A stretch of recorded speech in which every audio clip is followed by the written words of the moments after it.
डंडौत बंदन अनेक बार, सर्ब कला समरथ।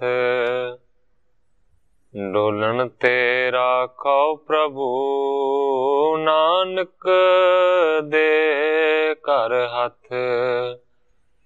ज्ञान अंजन गुर दिया, अज्ञान अंधेर विनाश। हर कृपा ते संत भेटिया, नानक मन परगास। याही कुल ते प्रगट होए, ताही कुल को नाम।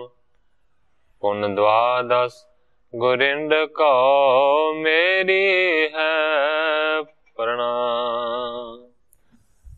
परम सत्कारयोग सतगुरु जी दे पावन पवित्र दरबार विच बैठी हुई साध संगत जियो, अपनियां मन बिरतियां नूं एकागर करन दे लई, रसना नूं पवित्र करन लई एक वारी सारे ही रल के आखिए, धन श्री सतगुरु जगजीत सिंह सच्चे पातशाह। सतगुरु हरगोबिंद सच्चे पातशाह जी दा पावन पवित्र इतिहास आप जी श्रवण कर रहे सी। इतिहास इत्थों तक पहुंचा है कि सतगुरु हरगोबिंद सच्चे पातशाह जी ने भाई विधि चंद नूं हुक्म कीता है कि जिहड़े जख्मी सिंह ने उन्हां दी साम संभाल कीती जावे। कल इत्थों तक कथा पहुंची सी, अज इत्थों अगे मैं प्रारंभ करदा। आस कह सतगुर ने है लीन, भय अरूहण प्यानो कीन। ग्रंथाकार भाई संतोख सिंह जी लिखते ने, इस तरह के बचन करके फिर सतगुरु सच्चे पातशाह जी ने किसी सिख दे घोड़े नूं लिया है ते उस घोड़े दे उत्ते असवारी करके सतगुरु जी चल पे।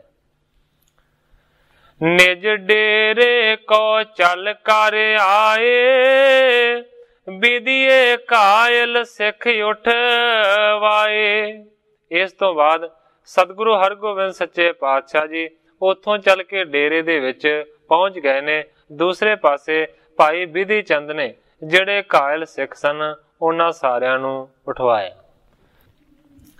सावरण खेत खोज कर आछे, सने सने आवत पा पाछे। सारी रणभूमि दे विचों जिहड़े जख्मी सिंह सन उन्हां नूं फिर फिर के लभ्या गया ते हौली हौली सारियां नूं डेरे दे उत्ते लै आंदा। आए सिवर में आनंद वधाए, दुंदब बजे फतेह केरवाए। सारे दे सारे जदों डेरे दे विच पहुंचे ने, फिर बहुत ज्यादा खुशियां मनाईयां गईयां ने।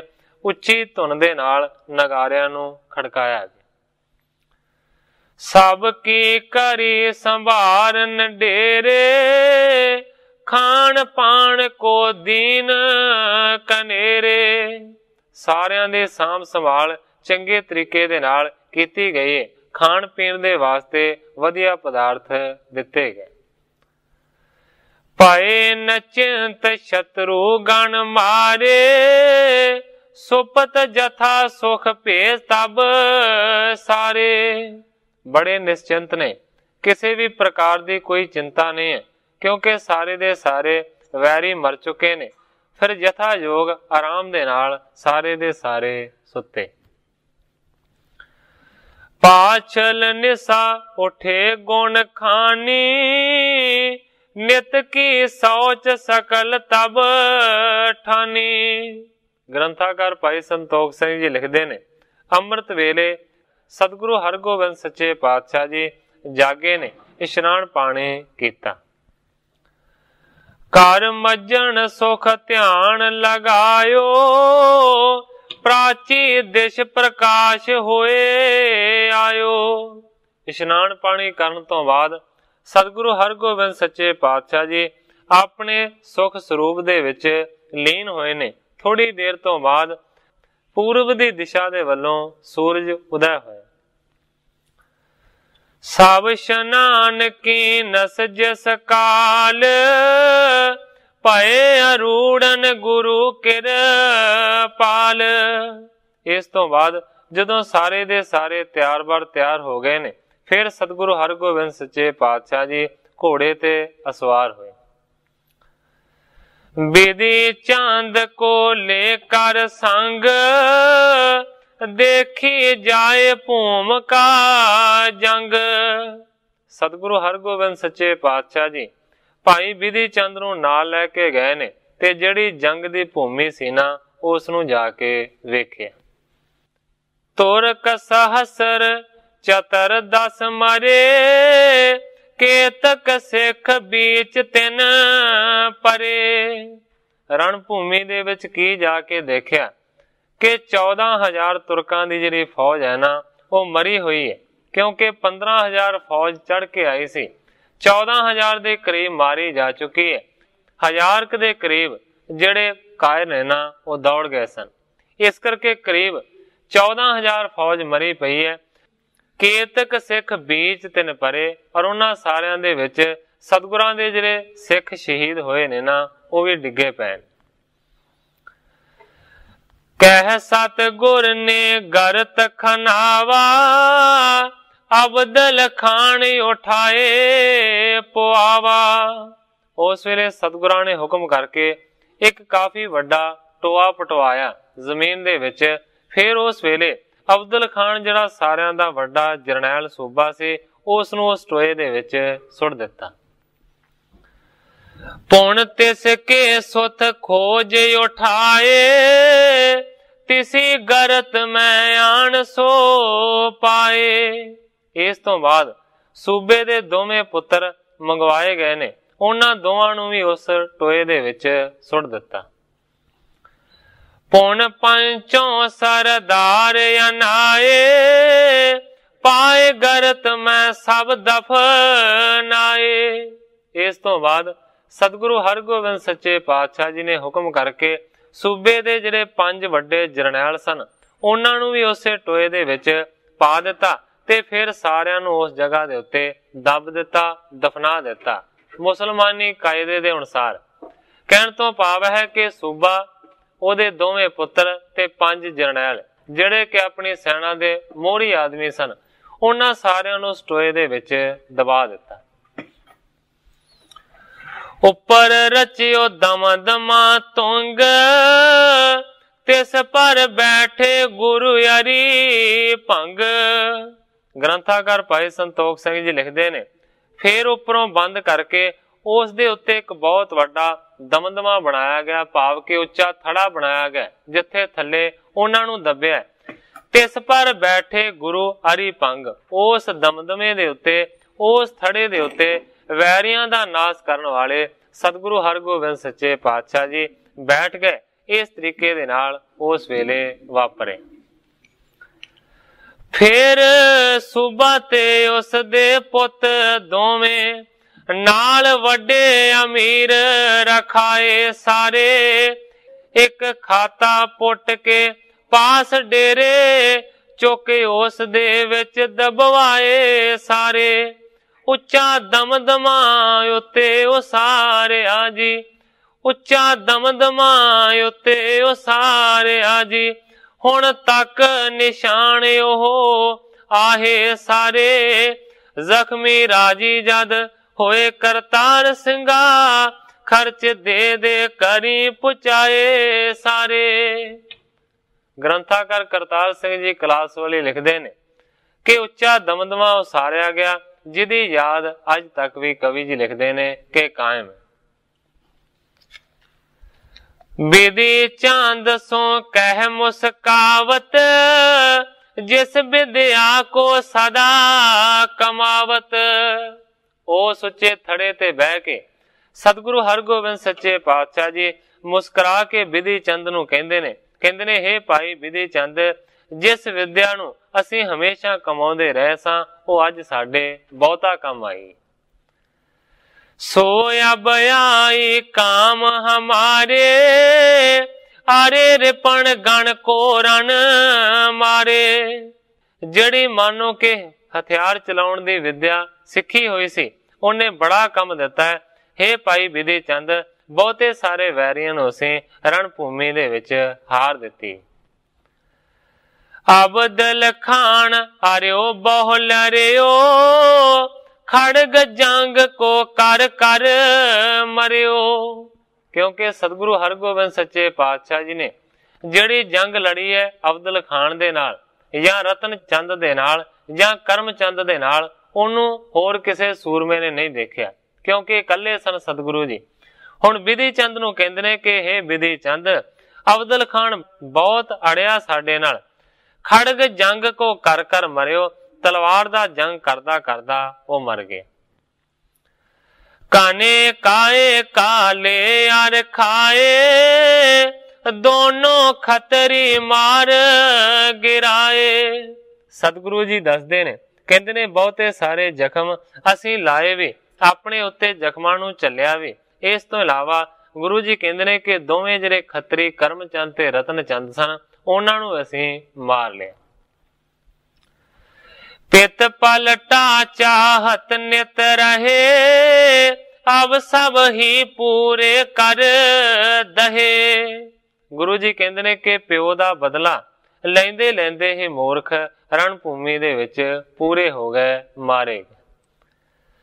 ਸੰਗਰ ਘੋਰ ਕਨੋ ਕਮਸਾਨ, ਤੁਰਕ ਹਜ਼ਾਰਨ ਕੋ ਅਵਸਾਨ।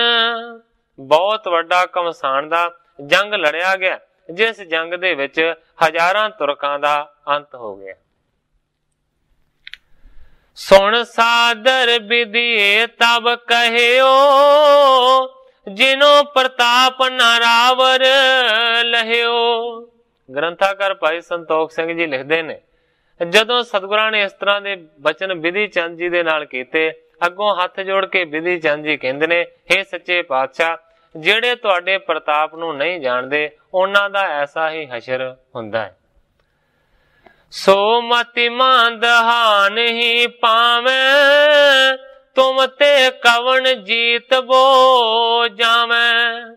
ਸੱਚੇ ਪਾਤਸ਼ਾਹ ਜਿਹੜੇ ਪ੍ਰਤਾਪ ਨੂੰ ਨਹੀਂ ਜਾਣਦੇ, ਐਸੇ ਮੂਰਖ ਹਮੇਸ਼ਾ ਹਾਨੀ ਨੂੰ ਪ੍ਰਾਪਤ ਹੁੰਦੇ ਨੇ, ਉਹਨਾਂ ਨੂੰ ਲਾਭ ਦੀ ਪ੍ਰਾਪਤੀ ਕਦੇ ਹੋ ਹੀ ਨਹੀਂ ਸਕਦੀ। ਤੁਮ ਤੇ ਕਵਣ ਜੀਤ ਬੋ ਜਾਵੇ। ਇਹ ਸੱਚੇ ਪਾਤਸ਼ਾਹ, ਦੁਨੀਆ ਦੇ ਵਿੱਚ ਕਿਸੇ ਦੇ ਵਿੱਚ ਐਸੀ ਤਾਕਤ ਨਹੀਂ ਹੈ ਕਿ ਤੁਹਾਡੇ ਤੇ ਜਿੱਤ ਪਾਵੇ। तीन लोक में बलि न कोई, अरे आपके सन्मुख होई। विधि चंद जी कहते ने कि मात लोक दी गल की करनी है, तिन्ना ही लोकां दे विच कोई ऐसा बलि नहीं है कि जिहड़ा तुहाडे सामने अड़ सके। तुरक बापुरे कहां अगारी, समता चहत मरे रण हारी। ते सच्चे पातशाह, तुहाडे सामने ते तिन्ने लोकां दे विचों कोई अड़ नहीं सकदा। इन्हां तुरकां ने तुहाडे सामने की अड़ना सी, तुहाडी बराबरी ये करना चाहुंदे सी, पर मारे गए ने रण भूमि दे विच। पुन सतगुर ने हुक्म बखाना, नारे कट्ठे की जय इस थाना। उस वेले सतगुरु हरगोबिंद सच्चे पातशाह जी ने हुक्म किया, कहंदे ने, हे भाई विधि चंद, सारे दे सारे जिहड़े मनुख ने ना इत्थे लागे चागे रहन वाले, उन्हां नूं इकट्ठा कर। जे तक यह ग्राम के आनो, सकल मेहनती साथ बखानो। जिन्ने भी पिंड दे विच रहिंदे ने उन्हां सारिआं नूं बुलाया जावे। इस तो इलावा जिहड़े मेहनती लोक ने ना उन्हां नूं भी जाके आख्या जावे। सेना के नर इकट्ठे होए, करो कार मिल के सब कोए। सतगुरु जी कहते ने कि सेना दे सारे आदमियां नूं भी इकट्ठा किया जावे। करो कार मिल के सब कोए। जिहड़ा मैं तुहानूं हुक्म करन लगा हां ना, वो सारे दे सारे मिल के करो। पारे मृतक जे तक दर साही, डारो सकल बिपासा माही। सतगुरु जी कहते ने रण भूमि दे विच जिन्ने भी मरे पै ने, भावें तुरक ने ते भावें सिख ने, उन्हां सारियां नूं सतगुरु सच्चे पातशाह जी कहते ने कि ब्यासा दरिया दे विच पा के रोड़ देना। प्रथम अपने सिख उठावो, हमें नाम तिन केर सुनावो। 5 जरनैल सन, एक सूबा सी 6वां ते 2 उसदे पुत्र सन। उन्हां सारियां नूं ते दफना दिता एक टोआ पुट के, जिहदे उत्ते एक दमदमा बनाया है, पर बाकी सारियां नूं इस तरीके दे नाल टोयां दे विच नहीं दबिया। सतगुरु जी कहंदे ने सारियां नूं ब्यासा दरिया दे विच रोड़ देना, भावें तुरक ने ते भावें साडे सिख ने। सतगुरु जी कहंदे ने कि पहलां अपने सिखां नूं रोड़ांगे, ते सतगुरु जी कहंदे ने कि सिखां नूं चुक चुक के लिआंदा जावे। हमें नाम तिन केर सुनावो, ते ਜਿਹੜੇ भी सिख नूं लिआंदा जावे ਉਹਦਾ नाम पता सानू दसो। बीच बिपासा दिओ परवाह, हम बैठे चल कर तट पाहा। सतगुरु जी कहंदे ने कि असीं ब्यासा दरिया दे किनारे ते हुणे ही जाके बह जाने आ, तुसीं वारी वारी सिखां नूं लै के आओ, ते जदों भी किसी नूं सुटन लगोगे उदों पहला उहदा नाम पता सानू जरूर दस दिओ। इम कह श्री हर गोविंद चंद, उठ कर चले संग सिख बृंद। ग्रंथाकार भाई संतोख सिंह जी लिखते ने, इस तरह का हुक्म करके सतगुरु हरगोबिंद सच्चे पातशाह जी जिहड़े चंद्रमा वर्गे सुंदर ने, वो बहुते सारे सिखां दे नाल चल पए ने ब्यासा दे वल। दे कर हुक्म आए तिस काला, तेरे बिपासा पास किर पाला। हुक्म दे के उसे वेले कृपालु सतगुरु सच्चे पातशाह जी ब्यासा दरिया दे कंढे दे उत्ते बह गए। बिजना चमर होए फर फेरे, बैठे पूर बिपासा हेरे। सतगुरां दे सीस दे उत्ते बार बार पखा चलिया जा रहा है, इस तो इलावा चौर हो रहा है। सतगुरु सच्चे पातशाह जी कंडे दे उत्ते बैठे ने दरिया दे, ते सोहणे प्रवाह नूं देख रहे हैं। बीन बीन सिखण की देह, आन नाम सुनाए सो देह। चुन चुन के सिखां दियां देवां नूं लिआंदा जा रहा है। जदों सतगुरां दे कोल लै आउंदे ने ते फिर सतगुरां नूं ਉਹ सिख दा नां दसदे ने। पुन सरता में करें परवाहू, बहे अदक ही जल के माहू। सतगुरां नूं नाम दसन तो बाद फिर उस सिख दे मृतक शरीर नूं ब्यासा दरिया दे पानी दे विच सुट देंदे ने। बहे अदक ही जल के माहू, कवि जी लिखदे ने कि बहुते सारे इसे तरीके दे नाल ब्यासा दरिया दे विच रोड़े गए। सिखण को प्रवाह कर सारे, बैठे सिर गुर पिखे किनारे। सिखां नूं वेखदे ने जिहड़े कि प्रवाह दे विच रुड़दे जांदे ने। सतगुरु सच्चे पातशाह जी किनारे ते बैठे। सहकामी निष्कामी जाने, भोग मोख बख्शे तिस थाने। क्योंकि 2 तरह के सिख मन्ने जाते हैं, एक सहकामी और एक निष्कामी। सतगुरां ने सहकामी ते निष्कामी सिखां दी पछाण कीती। भोग मोख बख्शे तिस थाने, जिहड़े सहकामी सिख सन उन्हां नूं भोग दिते ने दुनिया दे अगले जन्म दे विच, ते जिहड़े निष्कामी ने उन्हां नूं सच्चे पातशाह जी ने मोक्ष दिता। सहकामी को पृथ्वी राज, बख्शो संग ही सकल समाज। जिहड़े शहीद होए सिख सन, जिहड़े सहकाम दे वास्ते मरे सन, उन्हां नूं पृथ्वी दा राज दिता है, बख्शिया है सारे दा सारा समाज। निष्कामी के बंद निवारे, दई मुक्त जाने अत प्यारे। ते जिहड़े निष्कामना दे वास्ते रण भूमि दे विच शहीद होए सन, कवि जी लिखते ने कि उन्हां दे सारे दुनिया दे विच आउण जाण दे बंधन कट दिते और उन्हां नूं प्यारे जान के मुक्त कर दिता। सकल सिख जब दिए बहाए पुन तुर कण की लोथन लियाए।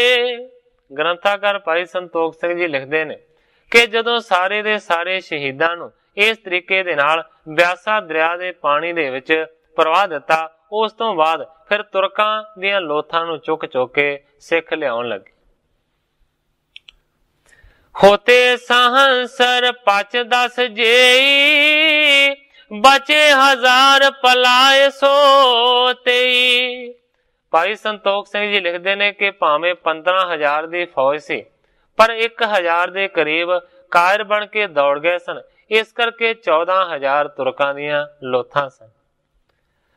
अपर मरे सब ले आवे बहुर टांग को गह बगावे। सारिਆਂ ਨੂੰ फड़ के लियाउंदे ने ते लत तो घसीड़ के उस दरिया दे विच सुट दिंदे ने। जल के जंत हजारों आए आमख काट शव खाए। कवि जी लिखते ने कि जल दे विच ਜਿਹੜੇ जीव जंतु रहिंदे ने ਉਹ हजारां ही इकट्ठे हो गए ने ते मांस ਨੂੰ ਕੱਟ के ਉਹਨਾਂ ਮੁਰਦਿਆਂ ਨੂੰ खा रहे ने। ਬ੍ਰਿੰਦ मन जला गे तह लियावन तूरन कर नदी मह पावन। बहुते सारे मनुख इस काम दे विच लगे हुए ने कि लाशां नूं लिया के उस दरिया दे विच सुटदे ने। सकल खेत रण के जे मरे नरगण आण बल करे। जिन्ने भी रण भूमि दे विच मरे हुए सन सारिਆਂ ਨੂੰ ਬਹੁਤੇ ਸਾਰੇ आदमियां ने बल दे नाल खिच के लियांदा। को सियाल के हैं अध खाए अंग पंग करवारन काए। हुण सारे दे सारे सबूते नहीं हन। कवि जी लिखते ने कि कईयां सूरमिਆਂ ਨੂੰ ਬਹੁਤਾ सारा गिद्दड़ां ने खा लिया है, अध पचद ही शरीर दा बचिया है, उन्हां नूं भी लिया के सुटिया गया है। इस तो इलावा कई ऐसे सूरमे ने ਜਿਹੜੇ कि तलवारां दे नाल टोटे होए पए ने, पता ही नहीं लगता कि सिर किदा है, धड़ किदा है, बाहां किदियां। तर तर सब को बीच बगावे उछरे नीर लीन होए जावे।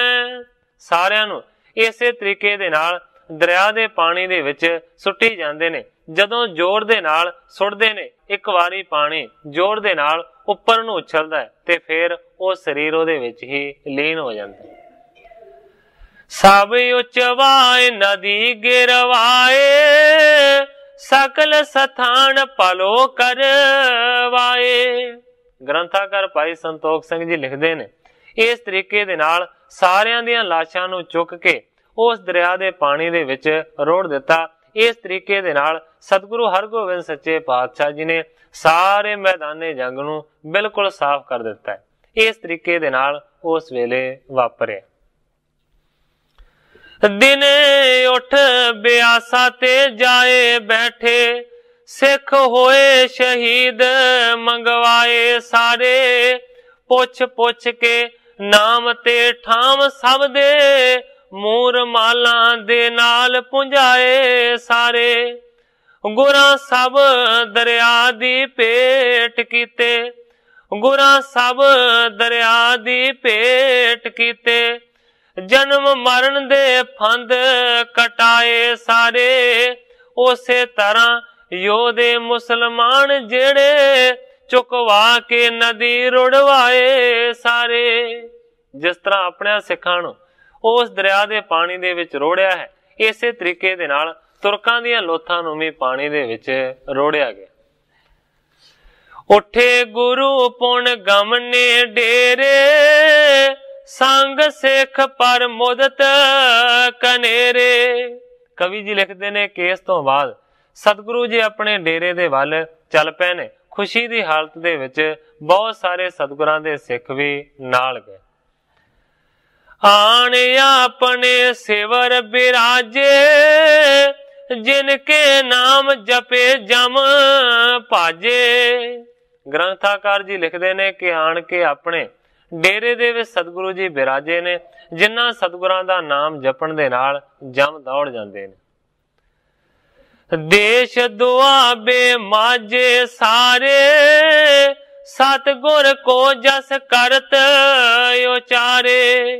दुआबे दे इलाके दे विच, इस तो इलावा माझे दे इलाके दे विच सतगुरु सच्चे पातशाह जी दा जस बहुत फैलिया। जह खह फैलियो जुद बिरतांत, पायो महद तुर कण को घात। जिथे किथे सतगुरां दे कीते हुए युद्ध दा बिरतांत फैल गया है, पायो महद तुरकण को घात। सारियां नूं पता लगा कि बहुत सारे तुरकां दा रण भूमि दे विच नाश होया। आयद धरबे गुर सफलाए, अनगण दोखी दुष्ट खपाए।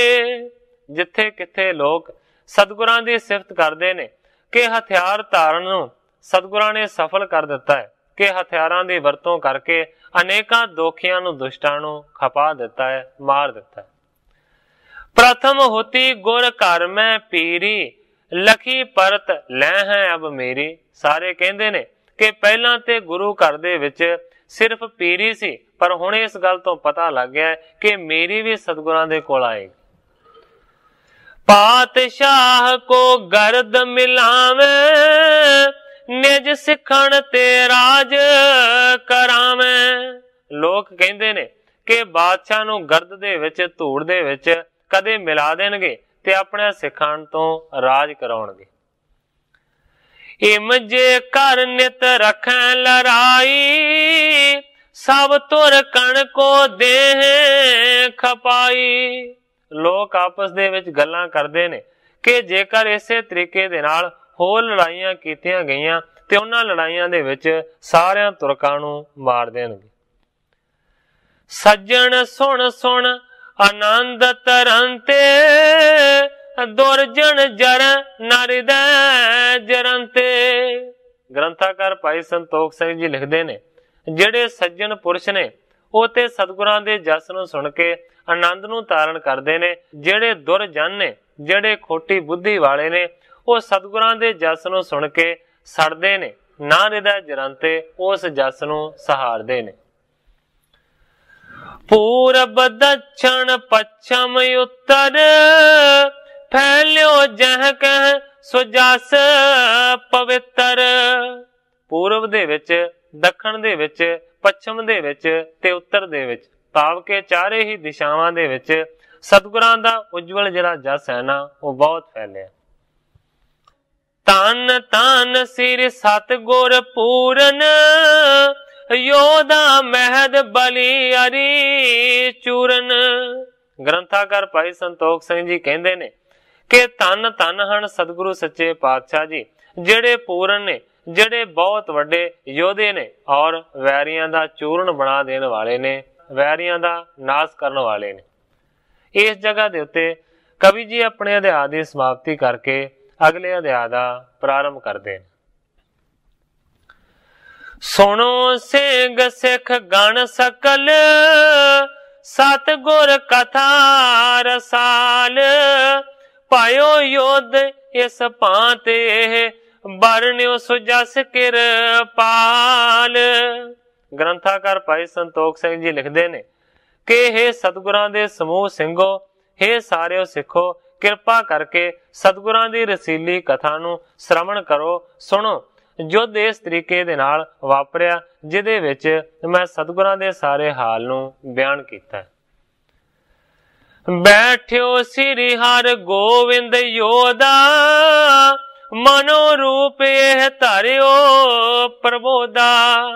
सतगुरु हर गोविंद सच्चे पातशाह जी योधे इस तरीके दे नाल बहिंदे ने जिस तरह मानो कि ज्ञान ने ही स्वरूप नूं धारिया होवे। हुक्म मसंदन संग बखाना, करो कोट चौगिरद महाना। मसंदा नूं सद के सतगुरां ने हुक्म कीता कि जिहड़ी चार दीवारी बना रहे सन, उस ਚਾਰ ਦੀਵਾਰੀ ਨੂੰ ਸਤਿਗੁਰੂ ਸੱਚੇ ਪਾਤਸ਼ਾਹ ਜੀ ਕਹਿੰਦੇ ਨੇ ਕਿ ਛੇਤੀ ਪੂਰਾ ਕੀਤਾ ਜਾਵੇ। ਬਸੈ ਨਗਰ ਸੁੰਦਰ ਜਿਸ ਬੀਚ ਪਰੈ ਮਹਿਲ ਗਨ ਊਚ ਰੁਨੀਚ। ਸਤਿਗੁਰੂ ਜੀ ਕਹਿੰਦੇ ਨੇ ਕਿ ਉਸ ਚਾਰ ਦੀਵਾਰੀ ਦੇ ਅੰਦਰ ਇੱਕ ਬਹੁਤ ਸੁੰਦਰ ਅਸੀਂ ਨਗਰ ਬਣਵਾਵਾਂਗੇ, ਜਿਸ ਨਗਰ ਦੇ ਵਿੱਚ ਉੱਚੇ ਤੇ ਨੀਵੇਂ ਬਹੁਤ ਸਾਰੇ ਮਕਾਨ ਹੋਣਗੇ। ਰਾਖੋ ਪੰਚ ਪੌਰ ਪੁਰ ਕੇਰੇ ਕਾਰੀਗਰ ਨ ਲਗਾਏ ਕਨੇਰੇ। ਸਤਿਗੁਰੂ ਜੀ ਕਹਿੰਦੇ ਨੇ ਕਿ ਪੁਰੀ ਦੇ ਨਗਰੀ ਦੇ 5 ਦਰਵਾਜ਼ੇ ਮੁੱਖ ਰੱਖੇ ਜਾਣ, ਸਿਆਣੇ ਜਿਹੜੇ ਕਾਰੀਗਰ ਨੇ ਨਾ ਉਹਨਾਂ ਨੂੰ ਲਾ ਦਿੱਤਾ ਜਾਵੇ।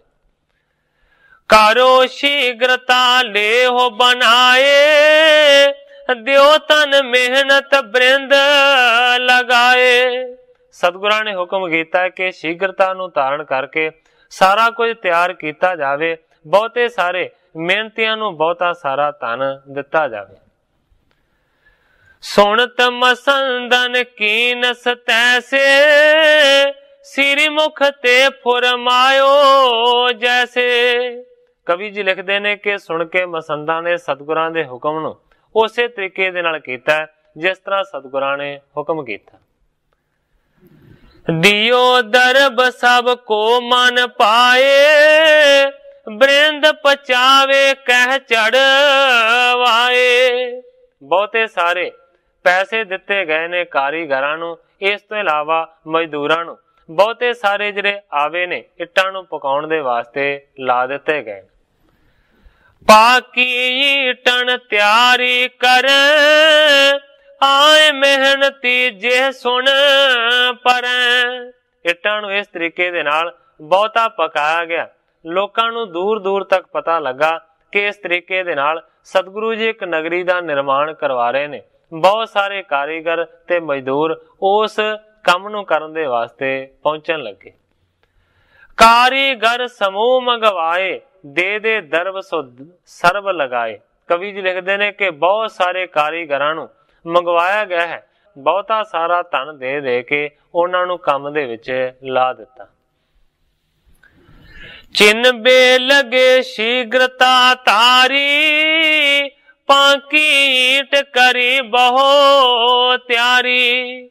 ਸ਼ੀਘਰਤਾ ਦੇ ਨਾਲ ਚਣਨ ਲੱਗੇ ਨੇ, ਪੱਕੀਆਂ ਇੱਟਾਂ ਬਹੁਤ ਸਾਰੀਆਂ ਤਿਆਰ ਹੋ ਚੁੱਕੀਆਂ ਹਨ। ਹਰਕਤ ਹੋਏ ਕਾਰ ਕੋ ਕਰਹੀਂ ਧਨ ਗਣ ਲੀਨ ਭਾਉ ਪੁਣ ਤਰਹੀਂ। ਕਵੀ ਜੀ ਲਿਖਦੇ ਨੇ ਕਿ ਖੁਸ਼ੀ ਨੂੰ ਧਾਰਨ ਕਰਕੇ ਸਾਰੇ ਦੇ ਸਾਰੇ ਉਸ ਕੰਮ ਨੂੰ ਕਰਦੇ ਨੇ, ਬਹੁਤਾ ਸਾਰਾ ਧਨ ਲੈਂਦੇ ਨੇ ਔਰ ਸਤਿਗੁਰਾਂ ਦੇ ਵਿੱਚ ਪ੍ਰੇਮ ਧਾਰਨ ਕਰਦੇ। ਅੰਦਰ ਮੰਦਰ ਲਗੇ ਉਸਾਰਨ ਗਨੀ ਗਰੀਬ ਬਾਸ ਬੇ ਕਾਰਨ। ਚਾਰ ਦੀਵਾਰੀ ਨੂੰ ਪਹਿਲਾਂ ਬਣਾ ਦਿੱਤਾ ਗਿਆ, ਫਿਰ ਉਸ ਚਾਰ ਦੀਵਾਰੀ ਦੇ ਅੰਦਰ ਕਵੀ ਜੀ ਲਿਖਦੇ ਨੇ ਕਿ ਮੰਦਰਾਂ ਦੀ ਉਸਾਰੀ ਹੋਣ ਲੱਗੀ ਹੈ, ਭਾਵ ਕੇ ਮਕਾਨ ਬਣ ਲੱਗੇ ਨੇ। ਗਨੀ ਗਰੀਬ ਬਾਸ ਬੇ ਕਾਰਨ ਅਮੀਰਾਂ ਤੇ ਗਰੀਬਾਂ ਦੇ ਵਸਣ ਦੇ ਵਾਸਤੇ ਮਕਾਨ ਬਣਨੇ ਸ਼ੁਰੂ ਹੋਏ। ਬਹੁ ਰੌਣਕ ਤਬ ਹੋਵਤ ਪਈ ਮਿਲੇ ਲੋਕ ਲਖ ਨਗਰੀ ਨਹੀਂ। ਇਸ ਤਰੀਕੇ ਦੇ ਨਾਲ ਕਵੀ ਜੀ ਲਿਖਦੇ ਨੇ ਕਿ ਬਹੁਤ ਜ਼ਿਆਦਾ ਰੌਣਕ ਉੱਥੇ ਵਧਣ ਲੱਗੀ ਹੈ। ਮਿਲੇ ਲੋਕ ਲਖ ਨਗਰੀ ਨਹੀਂ, ਬਹੁਤੇ ਸਾਰੇ ਲੋਕ ਮਿਲ ਗਏ ਨੇ ਨਵੀਂ ਬਣ ਰਹੀ ਨਗਰੀ ਨੂੰ ਵੇਖ ਕੇ। ਤਬ ਸਤਿਗੁਰ ਨੇ ਹਿਰਦੈ ਵਿਚਾਰਾ ਘਰ ਘੇਰੜ ਕੋ ਜਹਾਂ ਨਿਹਾਰਾ। ਹੁਣ ਉਸੇ ਹੀ ਜ਼ਮੀਨ ਦੇ ਵਿੱਚ ਘੇਰੜ ਦਾ ਘਰ ਬਣਿਆ ਹੋਇਆ ਸੀ। ਸਤਿਗੁਰੂ ਸੱਚੇ ਪਾਤਸ਼ਾਹ ਜੀ ਨੇ ਘੇਰੜ ਦੇ ਘਰ ਨੂੰ ਵੇਖ ਕੇ ਆਪਣੇ ਮਨ ਦੇ ਨਾਲ ਵਿਚਾਰ ਕੀਤੇ। ਚਹਿਤ ਉਖਾਰਿਓ ਰਿਪ ਕੋ ਮੂਲ ਗਰਬਤ ਜੋ ਹੋਇਸ ਪ੍ਰਤੀਕੂਲ। ਮਾਨੋ ਕਿ ਭਗਵਾਨ ਦਾਸ ਘੇਰੜ ਦਾ ਸਤਿਗੁਰੂ ਸੱਚੇ ਪਾਤਸ਼ਾਹ ਜੀ ਨਾਮੋ ਨਿਸ਼ਾਨ ਮਿਟਾਉਣਾ ਚਾਹੁੰਦੇ ਸਨ। ਜਿਹੜੇ ਹੰਕਾਰੀ ਨੇ ਹੰਕਾਰ ਦੇ ਵਸ ਦੇ ਵਿੱਚ ਹੋ ਕੇ ਬਹੁਤ ਜ਼ਿਆਦਾ ਉਲਟ ਕਰਮ ਕੀਤੇ। ਨੀਵ ਨ ਉਖਰੈ ਜੇ ਅਸ ਕੇਰੀ ਤਉ ਮਾਲਕੀ ਕਰ ਹੈ ਫੇਰੀ। ਸਤਿਗੁਰੂ ਹਰਗੋਬਿੰਦ ਸੱਚੇ ਪਾਤਸ਼ਾਹ ਜੀ ਨੇ ਵਿਚਾਰਿਆ ਕਿ ਜੇ ਇਹਦਾ ਮੂਲ ਖਤਮ ਨਾ ਕੀਤਾ ਗਿਆ ਘੇਰੜ ਦਾ, ਇਹਦੀ ਜਗ੍ਹਾ ਦਾ, ਤੇ ਫਿਰ ਬਹੁਤ ਸਾਰੇ ਇਹਦੇ ਜਿਹੜੇ ਰਿਸ਼ਤੇਦਾਰ ਸੰਬੰਧੀ ਨੇ ਨਾ ਉਹ ਫਿਰ ਆਪਣੀ ਮਾਲਕੀ ਦਾ ਦਾਵਾ ਕਰਨਗੇ ਇਸ ਘਰ ਦੀ ਜਗ੍ਹਾ ਦੇ ਉੱਤੇ। ਪੁਰ ਮੈਂ ਅਵਨੀ ਆਪਣੀ ਜਾਣ, ਘੇਰੜ ਘੇਰ ਸੰਬੰਧੀ ਆਣ। ਪੁਰੀ ਦੇ ਵਿੱਚ, ਨਗਰੀ ਦੇ ਵਿੱਚ ਆਪਣੇ ਵੱਡੇ ਘੇਰੜ ਦੀ ਜਗ੍ਹਾ ਨੂੰ ਜਾਣ ਕੇ ਜਿਹੜੇ ਸੰਬੰਧੀ ਨੇ ਘੇਰੜ ਦੇ, ਉਹ ਬਹੁਤ ਜ਼ਿਆਦਾ ਆਣ ਕੇ ਝਗੜਾ ਪਾਉਣਗੇ ਕਿਸੇ ਸਮੇਂ ਉੱਤੇ। ਤੁਰ ਕਣ ਕੀ ਸਹਾਏ ਕੋ ਪਾਏ, ਬਹੁਰ ਲੇਹਗੇ ਸੇ ਅਪਨਾਏ। ਸਤਿਗੁਰੂ ਹਰਗੋਬਿੰਦ ਸੱਚੇ ਪਾਤਸ਼ਾਹ ਜੀ ਨੇ ਵਿਚਾਰਿਆ ਕਿ ਹੋ ਸਕਦਾ ਹੈ ਕਿ ਸਮਾਂ ਪੈਣ ਤੇ ਤੁਰਕਾਂ ਦੀ ਸਹਾਇਤਾ ਲੈ ਕੇ ਇਹ ਉਸ ਜਗ੍ਹਾ ਨੂੰ ਫਿਰ ਤੋਂ ਅਪਣਾ ਲੈਣ, ਮੱਲ ਲੈਣ।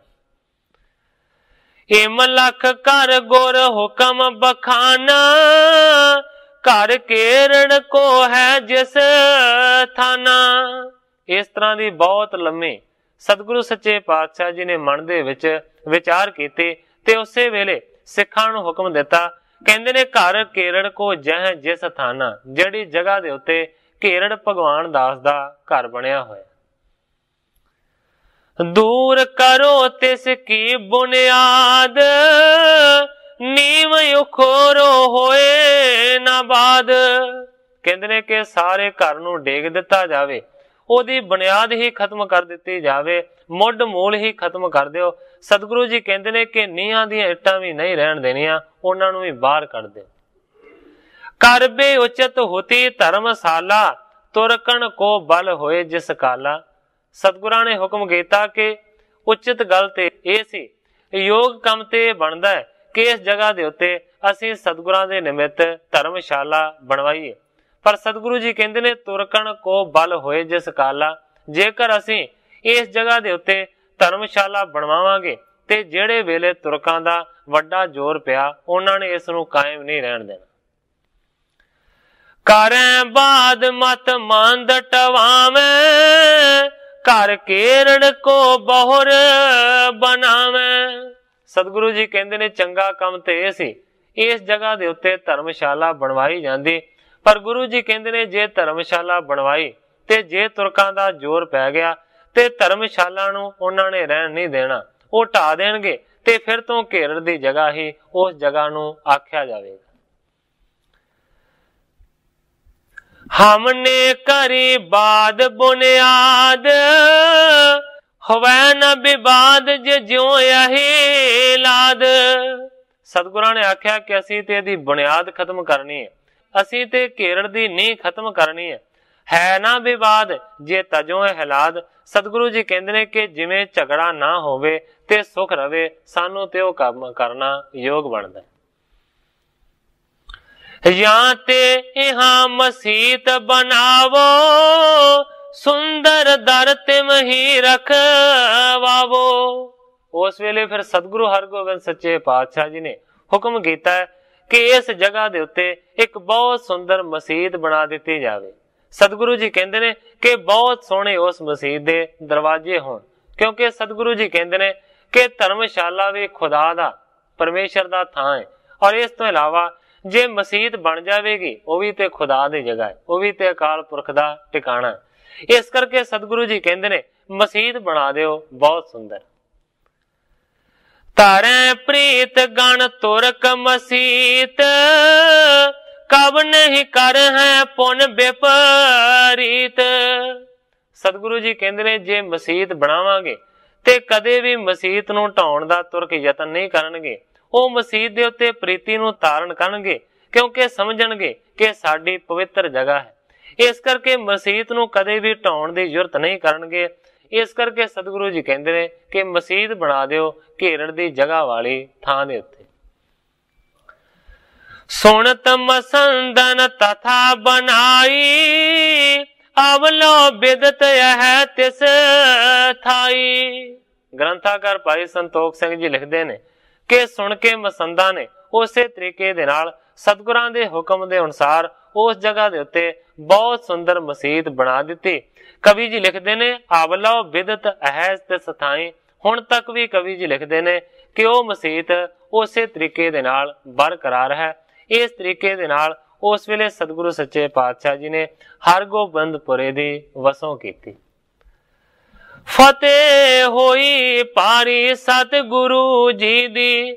ਸਿੱਖ ਖੁਸ਼ੀਆਂ ਬਹੁਤ ਮਨਾਵਦੇ ਨੇ, ਸੁਣ ਸੁਣ ਕੇ ਜੰਗ ਪ੍ਰਸੰਨ ਹੁੰਦੇ, ਧੰਨ ਧੰਨ ਸਤਿਗੁਰੂ ਐਲਾਮਦੇ ਨੇ। ਵੇਲੇ ਹੋ ਕੇ ਜੰਗ ਤੋਂ ਸਤਿਗੁਰੂ ਜੀ ਹਰ ਗੋਬਿੰਦ ਪੁਰੇ ਨੂੰ ਵਸਾਵਦੇ ਨੇ। ਸਾਰੇ 5 ਦਰਵਾਜੇ ਰਖਾਏ ਕਰਕੇ ਭਾਰੀ ਕੋਟ ਚੌਗਿਰਦ ਖਿਚਾਵਦੇ ਨੇ। ਵਸੋਂ ਆਪਣੀ ਲਈ ਮਹਲ ਸੋਹਣੇ, ਕਾਰੀਗਰਾਂ ਨੂੰ ਸਦ ਬਣਾਵਦੇ ਨੇ। ਹੋਰ ਲੋਕ ਵਸੇ ਬਹੁਤ ਆਣ ਕਰਕੇ, ਸੋਹਣੇ ਗਲੀ ਬਾਜ਼ਾਰ ਸੁਹਾਵਦੇ ਨੇ। ਘੇਰੜ ਹੋਰਾਂ ਦੇ ਢਾਹ ਕੇ ਘਰ ਸਾਰੇ, ਉੱਤੇ ਭਾਰੀ ਮਸੀਤ ਉਸਰਾਵਦੇ ਨੇ। ਬੌਲੀ ਖੂਹ ਲਵਾਏ ਪੁਆਏ ਮੰਦਰ, ਰੌਣਕ ਦਿਨਾਂ ਦੇ ਵਿੱਚ ਵਧਾਵਦੇ ਨੇ। ਇਸ ਤਰੀਕੇ ਦੇ ਨਾਲ ਸਤਿਗੁਰੂ ਸੱਚੇ ਪਾਤਸ਼ਾਹ ਜੀ ਨੇ ਉਸ ਪੁਰੀ ਦੀਆਂ ਰੌਣਕਾਂ ਨੂੰ ਦਿਨੋਂ ਦਿਨ ਵਧਾ ਦਿੱਤਾ। ਸਤਿਗੁਰ ਤਾਹਾਂ ਬਿਰਾਜਤ ਰਹੇ, ਰੁੱਤ ਭਰ ਖਾ ਕੇ ਆਨੰਦ ਲਹੇ। ਕਵੀ ਜੀ ਲਿਖਦੇ ਨੇ ਕਿ ਸਤਿਗੁਰੂ ਹਰਗੋਬਿੰਦ ਸੱਚੇ ਪਾਤਸ਼ਾਹ ਜੀ ਨੇ ਆਪਣਾ ਡੇਰਾ ਉੱਥੇ ਲਾਈ ਰੱਖਿਆ। ਸੁੰਦਰ ਜਿਹੜੀ ਬਰਖਾ ਦੀ ਬਹਾਰ ਸੀ ਨਾ, ਉਹਦਾ ਆਨੰਦ ਲਿਆ। ਲਗੇ ਖਰੀਦਨ ਹੈ ਬੜ ਮੋਲ, ਤਾਏ ਅਦਕ ਬਲ ਜੁਤ ਅਰ ਲੋਲ। ਸਤਿਗੁਰੂ ਹਰਗੋਬਿੰਦ ਸੱਚੇ ਪਾਤਸ਼ਾਹ ਜੀ ਨੇ ਘੋੜਿਆਂ ਨੂੰ ਬਹੁਤ ਸਾਰਾ ਖਰੀਦਣਾ ਸ਼ੁਰੂ ਕੀਤਾ ਹੈ। ਸਤਿਗੁਰੂ ਸੱਚੇ ਪਾਤਸ਼ਾਹ ਜੀ ਤੇਜ਼ ਦੌੜਨ ਵਾਲੇ ਤੇ ਬਲੀ ਘੋੜਿਆਂ ਚੰਚਲਾਂ ਨੂੰ ਖਰੀਦਦੇ ਨੇ। ਦੇਤ ਪਾਏ ਸਿੱਖਣ ਕੇ ਤਰੇ, ਲੈ ਲਸੋ ਪਾਟ ਸਰਾਹਤ ਚਰੈ। ਸਤਿਗੁਰੂ ਜੀ ਘੋੜਿਆਂ ਨੂੰ ਮੁੱਲ ਖਰੀਦਦੇ ਨੇ ਤੇ ਫਿਰ ਉਹਨਾਂ ਘੋੜਿਆਂ ਦੀ ਸਵਾਰੀ ਕਰਨ ਦੇ ਵਾਸਤੇ ਸਤਿਗੁਰੂ ਸੱਚੇ ਪਾਤਸ਼ਾਹ ਜੀ ਸਿੱਖਾਂ ਨੂੰ ਉਹ ਘੋੜੇ ਦੇ ਦਿੰਦੇ। ਬਹੁ ਕੀਮਤ ਕੋ ਹੈ ਨਹੀਂ ਪਾਵੈ, ਜਿਸ ਪਰ ਗੁਰੂ ਚੜ੍ਹੈ ਹਰ ਖਾਵੈ। ਕੋਈ ਬਹੁਤੀ ਮੁੱਲ ਦਾ ਵਧੀਆ ਘੋੜਾ ਸਤਿਗੁਰਾਂ ਦੀ ਸਵਾਰੀ ਦੇ ਵਾਸਤੇ ਨਹੀਂ ਮਿਲਦਾ, ਜਿਹਦੇ ਤੇ ਸਤਿਗੁਰੂ ਸੱਚੇ ਪਾਤਸ਼ਾਹ ਜੀ ਚੜ ਕੇ ਖੁਸ਼ ਹੋਣ। ਬੜੋ ਚਲਾਕ ਬਲੀ ਤਨ ਹੋਏ, ਸਤਿਗੁਰ ਭਾਰ ਉਚਾਵੈ ਸੋਏ। ਗ੍ਰੰਥਾਕਾਰ ਭਾਈ ਸੰਤੋਖ ਸਿੰਘ ਜੀ ਲਿਖਦੇ ਨੇ ਕਿ ਬਹੁਤ ਕੀਮਤੀ ਤੇ ਵੱਡਾ ਤਾਕਤ ਵਾਲਾ ਘੋੜਾ ਨਹੀਂ ਮਿਲਦਾ, ਜਿਹਦੇ ਤੇ ਸਤਿਗੁਰੂ ਸੱਚੇ ਪਾਤਸ਼ਾਹ ਜੀ ਅਸਵਾਰੀ ਕਰ ਸਕਣ। ਇੱਕ ਤੋਂ ਬਲ ਜੁਤ ਢੀਲ ਬੇਸਾਲਾ, ਦੁਤੀਆ ਅਰੂੜਨ ਤੇਜ ਕਿਰਪਾਲਾ। ਸਤਿਗੁਰੂ ਸੱਚੇ ਪਾਤਸ਼ਾਹ ਜੀ ਦਾ ਇੱਕ ਤੇ ਸਰੀਰ ਮਜ਼ਬੂਤ ਹੈ, ਆਮ ਘੋੜੇ ਦੇ ਉੱਤੇ ਸਤਿਗੁਰੂ ਜੀ ਅਸਵਾਰੀ ਨਹੀਂ ਕਰਦੇ। ਤੇ ਦੂਸਰੇ ਪਾਸੇ ਕਵੀ ਜੀ ਲਿਖਦੇ ਨੇ ਕਿ ਸਤਿਗੁਰੂ ਜੀ ਉਸ ਘੋੜੇ ਦੀ ਅਸਵਾਰੀ ਕਰਦੇ ਨੇ ਜਿਹੜਾ ਬਹੁਤ ਹੀ ਜ਼ਿਆਦਾ ਤੇਜ਼ ਦੌੜਦਾ ਹੋਵੇ। ਨਹੀਂ ਪਸੰਦ ਮੈਂ ਕੋ ਹਈ ਆਵੇ, ਗੋਰੀ ਸਵਾਰੀ ਜੋ ਨਿਰਭਾਵੈ। ਭਾਵੇਂ ਕਿ ਬਹੁਤ ਸਾਰੇ ਘੋੜੇ ਖਰੀਦੇ ਗਏ, ਬੜਿਆਂ ਘੋੜਿਆਂ ਦੀ ਪਰਖ ਵੀ ਕੀਤੀ ਗਈ, ਪਰ ਕੋਈ ਵੀ ਘੋੜਾ ਸਤਿਗੁਰਾਂ ਦੇ ਪਸੰਦ ਨਾ ਆਇਆ ਜਿਹੜਾ ਕਿ ਸਤਿਗੁਰਾਂ ਦੀ ਸਵਾਰੀ ਦੇ ਕੰਮ ਨੂੰ ਦੇ ਸਕੇ। ਸਿਮਰਤ ਹੈ ਨਿਤ ਪ੍ਰਥਮ ਤੁਰੰਗ, ਗੁਣ ਗਣ ਸਰਬ ਹੋਤੇ ਜਿਸ ਅੰਗ।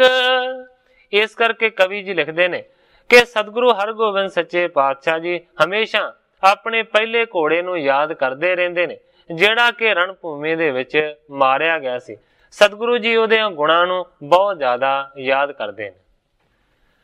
ਲਵਪੁਰ ਤੇ ਬਹੁ ਕਰੇ ਉਪਾਏ, ਤਬ ਕੇ ਹਮ ਲਿਆਏ ਹਰ ਖਾਏ। ਜਦੋਂ ਵੀ ਸਤਿਗੁਰੂ ਜੀ ਸੰਗਤ ਦੇ ਵਿੱਚ ਬੈਠਦੇ ਨੇ ਤੇ ਸਤਿਗੁਰੂ ਜੀ ਕਹਿੰਦੇ ਨੇ ਜਿਹੜਾ ਸਾਡਾ ਘੋੜਾ ਮਰ ਗਿਆ ਹੈ, ਸਤਿਗੁਰੂ ਜੀ ਕਹਿੰਦੇ ਨੇ ਅਸੀਂ ਲਾਹੌਰ ਤੋਂ ਬੜੇ ਯਤਨ ਦੇ ਨਾਲ ਉਸ ਨੂੰ ਲੈ ਕੇ ਆਏ ਸਾਂ, ਅਸੀਂ ਬਹੁਤ ਖੁਸ਼ ਹੋਏ ਸੀ ਜਦੋਂ ਘੋੜਾ ਸਾਨੂੰ ਮਿਲਿਆ ਸੀ।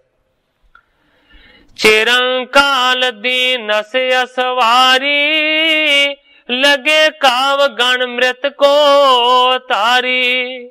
ਸਤਿਗੁਰੂ ਜੀ ਜਦੋਂ ਵੀ ਬੈਠਦੇ ਨੇ ਉਸ ਘੋੜੇ ਨੂੰ ਯਾਦ ਕਰਦੇ ਨੇ, ਉਹਦੀਆਂ ਸਿਫਤਾਂ ਕਰਦੇ ਨੇ। ਸਤਿਗੁਰੂ ਜੀ ਕਹਿੰਦੇ ਨੇ ਬੜਾ ਵਧੀਆ ਘੋੜਾ ਸੀ, बड़े चिर तक उन्हें साडी असवारी दे काम नूं दिता। लगे कावगण मृत को उतारे, पर आखिरकार बहुते जख्म लगन दे नाल ओ घोड़ा मर गया। सब में कह कह बाक सुनावे, बलि तुरंग कहूं जे पावे। सारियां नूं सुना सुना के सतगुरु जी बहुती वारी बचन करदे सन, बलि तुरंग कहूं जे पावे। जे किते भी उस घोड़े वर्गा बलि तुरंग पता लगे, बलि घोड़े दी खबर मिले ते असीं बड़े खुश होवांगे। गुरु जी आख्या करदे सन, मुख मांगियो तन देवन करें, अपर खुशी हम तिस पर तरें। सतगुरु जी कहंदे ने जेड़ा भी ऐसे वधिया घोड़े वर्गा घोड़ा होर सानू दवेगा, मूंह मंगिया उसनू सतगुरु जी कहंदे ने असीं धन दे के उस घोड़े नू खरीद लवांगे। और इस तो इलावा वेचण वाले सौदागर नू असीं बहुत ज्यादा खुश करांगे। उहदे उत्ते साडी सतगुरु जी कहंदे ने बहुती खुशी होवेगी। निकट न पईयत है इस देश, कहां बतावे को अस बेस। सतगुरु जी कहंदे ने लागे चाग्यों ऐसा घोड़ा मिलना योग नहीं है, नहीं मिल सकेगा। कहां बतावे को अस बेस, किधरों कोई पता ही देवे ऐसे स्वरूप वाले घोड़े दा असीं बड़े प्रसन्न होवांगे। अपर सुपट सिख रहन जो है, तिनको सतगुर राखत जह। इस तरीके दे नाल कवि जी लिखदे ने हुण सतगुरु सच्चे पातशाह जी दे असवारी दा जिहड़ा सोहना घोड़ा है ਉਹ नहीं मिलता, इस करके सतगुरु जी घोड़े दे वल्लों प्रसन्न नहीं हन। इस तो इलावा अपर सुपाट सिख रहन जो आवे, इस तो इलावा सतगुरां दी फौज दे विच भर्ती होण दे वास्ते ਜਿਹੜੇ भी चल के आउंदे ने, तिन को सतगुरु राखत जह। उन्हां सारियां सूरमिਆਂ ਨੂੰ सतगुरु सच्चे पातशाह जी अपने नाल मिला लेंदे। हिम ही कितक काल जब बीता, है को चाहत चीत सो नीता। ग्रंथाकार भाई संतोख सिंह जी लिखते ने इसे तरह करदियां करदियां बहुत सारा समा बतीत हो गया। है को चाहत चीत सो नीता। सतगुरु हरगोबिंद सच्चे पातशाह जी है नू भाव के घोड़े नू बहुत ज्यादा याद करते ने, और उस दी जगह दे उत्ते उसे ही बराबरी दा घोड़ा सतगुरु हरगोबिंद सच्चे पातशाह जी हमेशा लोड़ते हैं। सो साध संगत जी समय की समाप्ति है। कल नूं ग्रंथाकार भाई संतोख सिंह जी जिस तरीके दे नाल इस अगली कथा नूं अगे बयान करनगे, मैं उसे तरह साध संगत के सन्मुख अर्ज करांगा। अगे जो सतगुरु सच्चे पातशाह जी की रजा होवेगी उसे तरह वरतेगी। अज इन्नियां ही अर्जा करदा होया मैं इत्थे कथा नूं विश्राम दे के सारी साध संगत तो खिमा दा जाचका। हे अच्युत हे पार ब्रह्म अविनाशी अगनास, हे पूरन हे सर्ब में दुख पंजन गुणतास। हे संगी हे निरंकार, हे निर्गुण सब टेक। हे गोविंद हे गुण निदान, जाके सदा विवेक। हे अपरंपर हर हरे, है पी होवन हार। हे संता कै सदा संग ने धारा आधार। हे ठाकुर हो दास रो, मैं निर्गुण गुण नहीं कोय। नानक दीजै नाम दान, राखो ही है परोय। याही कुल ते प्रगट होय, ताही कुल को नाम। पुन द्वादश गुरिंड को मेरी है प्रणाम।